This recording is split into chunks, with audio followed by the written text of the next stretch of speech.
Hello everyone, कैसे हैं आप सभी। आई होप बहुत बढ़िया होंगे। तो आज से बेटे आपका एक सेशन शुरू कर रही हूँ मैं नया हिंदी पेडागोजी क्रैश कोर्स, जिसमें आपके सीटेट का जो जुलाई में एग्ज़ाम होगा उसकी एक ओवरव्यू लेंगे, गो थ्रू जाएंगे थोड़ा थोड़ा सा।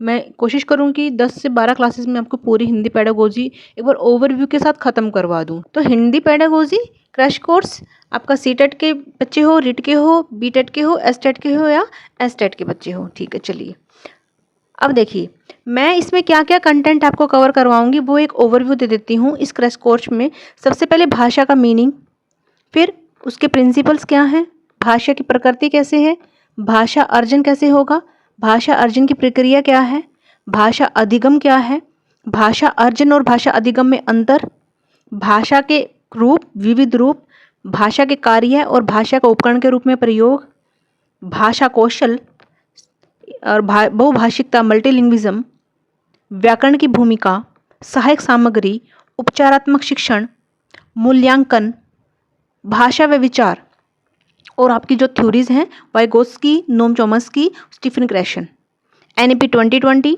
त्रिभाषा सूत्र, शिक्षण विधियाँ, अधिगम क्षमता, लर्निंग डिसेबिलिटीज की इसकी हम बात करते हैं। चलिए तो आज का हमारे यहाँ से टॉपिक शुरू करते हैं हम अपना कि भाषा का अर्थ क्या है, भाषा किसे बोलते हैं। देखिए भाषा अपने ना फीलिंग्स को, अपने विचारों को व्यक्त करने का एक साधन है।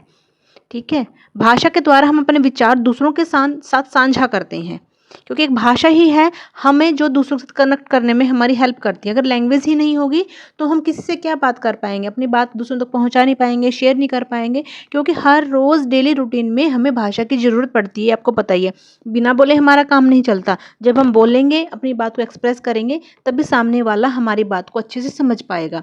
और सोशल जो हमारी स्किल है, सोशल स्किल को डेवलपमेंट करने में भी हमारी भाषा हमारी बहुत ज़्यादा हेल्प करती है। भाषा एक तरह से आर्ट भी है, क्योंकि भाषा आपको दूसरों के सामने एक्सप्रेस करना सिखाती है। भाषा से आपके बिहेवियर का पता चलता है, भाषा से ही आपकी सभ्यता, आपकी संस्कृति, आपका कल्चर, ठीक है, और आपकी डेवलपमेंट भी लैंग्वेज से ही होता है। तो भाषा कहीं ना कहीं एक इम्पोर्टेंट रोल प्ले करती है आपकी लाइफ में। जहाँ भाषा की बताती है, भाषा को हम बहुत सारी फॉर्म में लिखते हैं। बहुत सारी फॉर्म कैसे कि हम किसी भाषा को लिखेंगे लिखित रूप में, भाषा को लिखित रूप में भी लिखते हैं, मौखिक रूप में भी, और एक होती है आपकी साइन लैंग्वेज, जिसे बोलते हैं चिन्हात्मक साइन लैंग्वेज, चिन्हात्मक साइन, थोड़ा इंग्लिश में मैनेज कर लीजिएगा। ठीक है, तो इस तरह से हम भाषा का यूज़ करते हैं, इस स्वरूप में हम भाषा का यूज़ करते हैं। तो भाषा की, हर भाषा की अपनी एक लिपि होती है। लिपि वो होती है जो हमें बताती है कि हमें भाषा कैसे लिखनी है ना, कि हम कैसे किस फॉर्म में लैंग्वेज को लिखेंगे। हम लिखते टाइम हमारे हैंड की मूवमेंट किधर जाएगी, राइट टू लेफ्ट लिखेंगे, लेफ्ट टू राइट लिखेंगे। जैसे कि हमारी हिंदी की लिपि देवनागरी है, देवनागरी लिपि में हमारे पूरे साइन और सिंबल्स यूज बताए गए हैं कि हम भाषा को, हिंदी भाषा को ऐसे लिखेंगे। जैसे पंजाबी है, पंजाबी की लिपि गुरुमुखी है। ठीक है, इंग्लिश है, इंग्लिश की जो आपकी लिपि है वो आपकी रोमन है। ठीक है, तो चलिए अब भाषा के रूप क्या है। भाषा के मेनली 3 रूप हैं: मौखिक भाषा, लिखित भाषा और सांकेतिक भाषा। मौखिक ओरल भाषा, जहाँ हम बोल कर अपनी बात को एक्सप्लेन करते हैं, जैसे अब मैं बोल रही हूँ। लिखित भाषा, जहाँ हम साइन को, सिंबल्स को लिख कर जब हम अपने बात को एक्सप्रेस करते हैं, जैसे मैंने ये पीडीएफ बनाए रखी है और लिखित रूप में मैं आपके सामने लेकर आई हूँ। फिर है सांकेतिक भाषा, इशारों से बात करना, साइन लैंग्वेज में बात करना। इशारों से कैसे कि जैसे मैं कहूँ कि समझ लेना आप, ये क्वेश्चन ऐसे आएगा, तो आप एकदम से इशारे में समझ जाते हो कि हाँ मैडम ये किस क्वेश्चन के लिए मुझे बोल रही है, हमें बोल रही है। या फिर कि आपके फ्रेंड ने आपको दूर से आवाज़ लगाई थोड़ी सी और हाथ देकर बुला लिया कि इधर आ जाओ, तो आप समझ जाते हो। ये साइन लैंग्वेज होती है जो कि हम अपने लाइफ में बहुत ज़्यादा यूज़ करते हैं।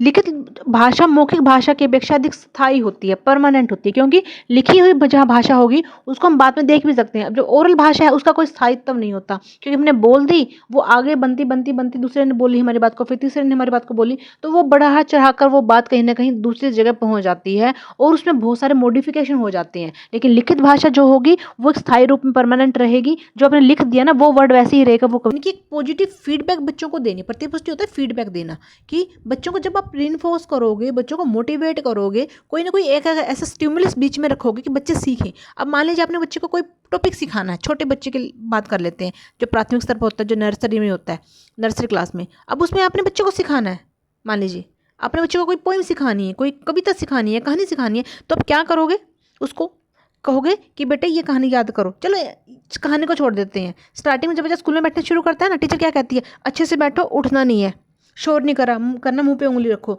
जो शोर नहीं करेगा मैं उसके हाथ पे आइसक्रीम बनाऊंगी, मैं उसके हाथ पे टॉफ़ी बनाऊंगी, या मैं उसको टॉफ़ी दूंगी। जो ये आइसक्रीम है ना, और ये जो टॉफ़ी है, ये क्या है, ये कहीं ना कहीं एक स्टिमुलस का काम करते हैं, बच्चे को रीइंफोर्स कर रहे हैं कि आप आराम से बैठो, क्लास में बैठना सिखाया जा रहा है, बोलना नहीं है, चुप रहो। तो ये एक बच्चे को रीइंफोर्स करने के लिए हम बीच में स्टिमुलस को ऐड कर देते हैं, ठीक है। तो ये कहीं ना कहीं एक पॉजिटिव फीडबैक का काम करते हैं। फिर बच्चे क्या करेंगे, ओबेस है कि चुप रहेंगे, उनको फिर टॉफ़ी चाहिए, घर जाकर वो दिखाएंगे मुझे टॉफ़ी मिली, आज मुझे सॉफ्ट मिली, आज मैम ने मुझे गुड दिया।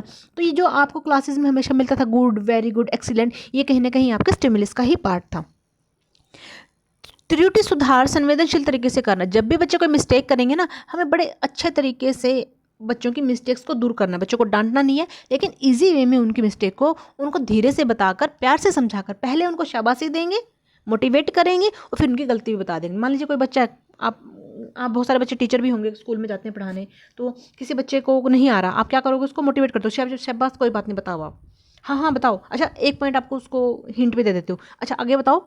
फिर जब वो बता देता है, सुनाना शुरू करता है, तो लास्ट में कहोगे शाबाश, बहुत अच्छा किया, लेकिन बेटे थोड़ा सा इस पर भी काम करना। अब थोड़ा सा इस पर भी काम करना, वो क्या है, वो आपका संवेदनशील तरीका है, ठीक है। आपने डांटा भी नहीं, प्यार से उसको समझा दिया।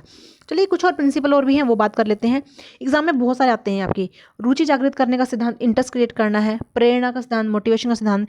क्रिया द्वारा सीखना, एक्टिविटी करके सिखाना। भाषा अर्जन का सिद्धांत, लैंग्वेज एक्विजिशन का सिद्धांत। अनुकरण का सिद्धांत, अनुकरण करके सीखता है बच्चा। अभ्यास का सिद्धांत, प्रैक्टिस, बार बार प्रैक्टिस करेगा बच्चा तभी भाषा सीखेगा। अनुपात और कर्म का सिद्धांत, एक नेचुरल आपका प्रोपोर्शन होना चाहिए, एक ऑर्डर होना चाहिए, कितना आपने भाषा को कितने दिन में कितना खत्म करवाना है। जैसे एक चैप्टर की बात करते हैं कि एक चैप्टर आप 3 दिन में चलाते हो, 4 दिन चलाते हो, एक प्रॉपर ऑर्डर में चलाते हो। बोलचाल का सिद्धांत, बच्चों से बुलवाना है। बाल केंद्रित सिद्धांत कि बच्चों के अकॉर्डिंग सारी चीज़ें होनी चाहिए, ठीक है। शिक्षण सूत्रों का सिद्धांत कि हमें कैसे चलना है, हमें सरल से जटिल चलना है, विशेष से सामान्य चलना है, किस तरह से चलना है। पुनरावृत्ति का सिद्धांत, रिपीटेशन हमेशा होनी चाहिए, रिवाइज चीज़ें हमेशा लास्ट में करवानी चाहिए। जब तक कोई भी चीज़ रिवाइज नहीं होगी, तब तक हम किसी भी टॉपिक को अच्छे से क्लियर नहीं कर पाएंगे, क्योंकि practice makes a man perfect, और प्रैक्टिस जितनी करोगे उतनी ज़्यादा रिपीटेशन होगी, और रिपीटेशन से आप चीज़ों को सीखोगे। विभाजन का सिद्धांत, डिवाइड कर करके पढ़ाना बच्चे को, होल टू पार्ट पढ़ाना। तो ठीक है, ये थे आज के प्रिंसिपल। अगला टॉपिक हम कल करेंगे, क्लास बहुत ज़्यादा लंबी हो जाएगी नहीं तो, ठीक है। और हाँ, जो रिपीटेशन है ना, ये पुनरावृत्ति करना, ये आप पर भी लागू होती है। मान लीजिए आप पढ़ रहे हो, आपने क्या किया कि इस टॉपिक को पढ़ लिया, अब मैं आपको प्रिंसिपल करवा रही हूँ, फिर धीरे धीरे मैं आपको नेचर भी करवाऊंगी, फिर मैं लैंग्वेज एक्विजिशन का आपको जो स्टेजेस है वो भी करवाऊंगी। अब मैं करवाती तो चली गई, लेकिन क्या किया आपने उसको रिवाइज किया, नहीं किया, वो अब डिपेंड करेगा आपके नंबर लाने पे। क्योंकि गलतियां बच्चे क्या करते हैं, गलतियां यही मिस्टेक यहीं से होती है कि हम रिवाइज नहीं करते। तो आप अपना एक शेड्यूल ऐसा फिक्स कीजिए कि जिस दिन आपने जितना काम किया है, आपने उसको रिवाइज करना ही करना है। चाहे वो 10 दिन का शेड्यूल बनाओ आप, चाहे वो 15 दिन का बनाओ, कि आपने 15 दिन बाद एक संडे ऐसा फिक्स कर लिया, या संडे के अलावा कोई दिन ऐसा फिक्स कर लिया जहाँ आप अपनी चीज़ों को रिवाइज कर रहे हो, ठीक है। थोड़ा सा मोटिवेशन का काम भी कर रही हूँ मैं आज आपके लिए। तो रिवाइज करो, जितना रिवाइज करोगे चीज़ें उतनी ही आपको क्लियर होंगी। या सब्जेक्ट वाइज रिवाइज कर सकते हो आप, जैसे कि आपने सीडीपी कर ली। सीडीपी तो आप सबको बच्चों को बहुत अच्छे से आती है। मैंने देखा है आपके, कई बार मैं क्लासेस, जैसे आपकी ऑनलाइन क्लास ज्वाइन करती हूँ, तो बहुत ज़्यादा अच्छे से आप लोग करते हो, आंसर्स भी बहुत ज़्यादा अच्छे से देते हो। कुछ एक क्वेश्चन हैं जिनके आंसर आप गड़बड़ा जाते हो, मतलब कि मुझे भी थोड़ा सा लगता है कि इतने माइनर से क्वेश्चन भी बच्चे गलत कर रहे हैं। मतलब इतने ईजी क्वेश्चन को आप कैसे एकदम से गलत कर जाते हो। वो आपका सोशलाइजेशन वाला क्वेश्चन था उस दिन, इतना ईजी क्वेश्चन, ध्यान ही नहीं गया आप सबका उसके। चलिए कोई नहीं, इसके अलावा 1-2 क्वेश्चन और मैंने नोट किया था कि आप इतनी इजी क्वेश्चंस को भी गलत कर रहे हो, ऐसे नहीं करना, ठीक है। यहाँ गलती करो, एग्जाम में गलती नहीं होनी चाहिए। तो रिवाइज करो चीज़ों को। और जैसे सीडीपी है आपकी, आपका हिंदी पेडागोजी है, कुछ बच्चों की इंग्लिश पेडागोजी भी होगी, आपका सब्जेक्ट है। सब्जेक्ट बहुत ज़्यादा ज़रूरी है, बहुत इंपॉर्टेंट रोल प्ले करता है आपके मार्क्स लाने में। आपका सीटेट का स्कोर तब बढ़ेगा अगर आप सब्जेक्ट को भी अच्छे से करोगे।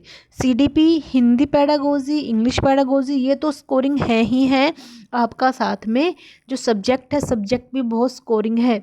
एनसीईआरटीज़ पढ़िए बस आप, इसके लिए एनसीईआरटी जितना पढ़ेंगे उतने ही कॉन्सेप्ट्स क्लियर होंगे, और सब्जेक्ट में आपके नंबर भी उतने ही अच्छे आएंगे, ठीक है। तो चलिए मिलते हैं अगले सेशन में। अगले सेशन में फिर कुछ और नया करवाएंगे। तब तक के लिए पढ़ते रहिए, मुस्कुराते रहिए। Take care, bye bye.